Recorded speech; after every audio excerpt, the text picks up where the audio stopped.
Mr. Speaker, this is the same country that has been crying of Holocaust. Today, what's happening is worse than Holocaust. Palestinians are in Palestine. Palestinians can only be eliminated when there will be an earthquake, not the way in which Netanyahu is misbehaving. The superpowers that were always preaching us on good governance, the rule of law, democracy, a good world order, are the same ones betraying the world. Thank you, Mr. Speaker. Madam Speaker, I've listened to various members contributing on this debate, and they give a perception that Hamas is indeed a terrorist organization. I entirely disagree. Hamas are two freedom fighters fighting for the recognition of Palestine, their own land, independence, which they are entitled. If we have to define terrorism in the lens of United States of America or any country backing Israel, then we will be misleading the world.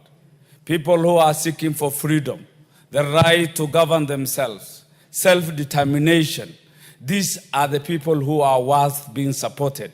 They can't be called terrorists, just the way in fighting apartheid, people of South Africa were termed as terrorists. Actually, Hamas is a freedom-seeking entity, so legit, and are the right people to support, Mr. Speaker. Mr. Speaker, let us not forget about history, how Israel as a state was being formed. In 1948, a conspiracy between the British and the French, trying to redraw boundaries of what was belonging to Palestine as a land.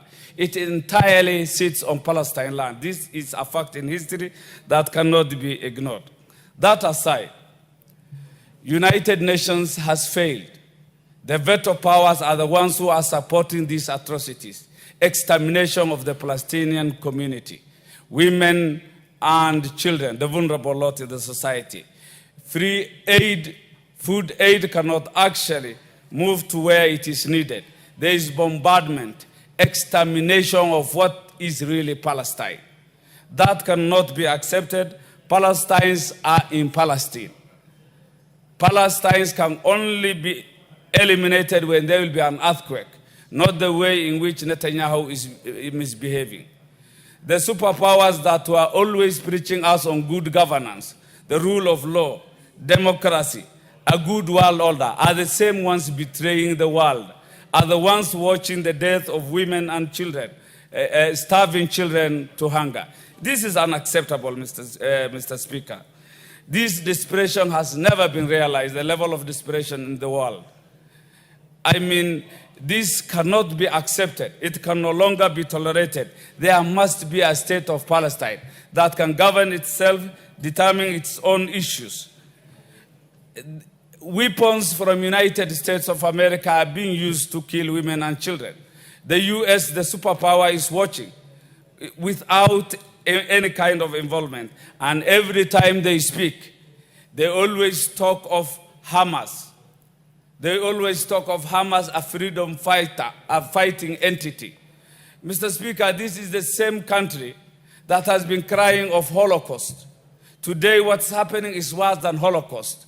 They are trying to kill everybody, vulnerable people, women and children seeking water, relief, food.